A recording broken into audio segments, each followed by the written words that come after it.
Suốt đây mong muốn là ngàyนี้គឺខ្ញុំមកបញ្យល់ប្រាប់អំពីការ reset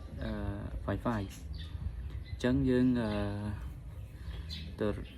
រក Wi-Fi របស់យើងមកយើងមានឃើញនៅខាងស្ដាំដៃរបស់យើងមានរុនតូចមួយហ្នឹងនៅកន្លែងនិយាយទៅរុនវាតូចប៉ុណ្ណានិយាយទៅប៉ុណ្ដើមធុកហ្នឹងមកអញ្ចឹងបងប្អូនយកជើងធុកឬមួយអីមកចុចត្រង់កន្លែងហ្នឹងមកគឺវា reset ហើយយើង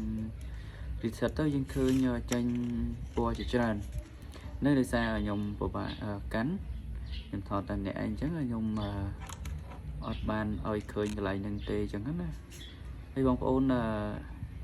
ចុចកន្លែងហ្នឹងទៅហើយនឹងវា load Wi-Fi ដើមរបស់វាចេញមកហើយអញ្ចឹងគឺមានន័យថាយើងបានធ្វើវាអូខេហើយអញ្ចឹងណាហ្នឹងគឺសម្រាប់ Wi-Fi របស់យើងដែល slow អត់ដើរអីចឹងណាឬមួយក៏យើងចង់ refresh វាឲ្យវាកុំឲ្យជាប់ដែលគេលេងពីមុនមកអញ្ចឹងណានឹងសម្រាប់អ្នករកស៊ីអីចឹងដែលគាត់ដាក់ហើយមួយមកគាត់គឺលេងភ្ជាប់អញ្ចឹងណាអញ្ចឹងលេងភ្ជាប់អញ្ចឹងយើងត្រូវ reset ចោលម្ដងបើយើងនិយាយទៅយើងចង់ reset ឲ្យវាស្អាតតែម្ដងអញ្ចឹងណាអញ្ចឹងយើងចុចត្រង់កន្លែងហ្នឹងមកកន្លែងរុនខាងស្ដាំដៃហ្នឹងលើរង្វង់4ជ្រុងហ្នឹងអញ្ចឹងបងប្អូនយកតងធូបក៏បានដែរដាំធូបក៏បានឬមួយដែកអីមួយដែល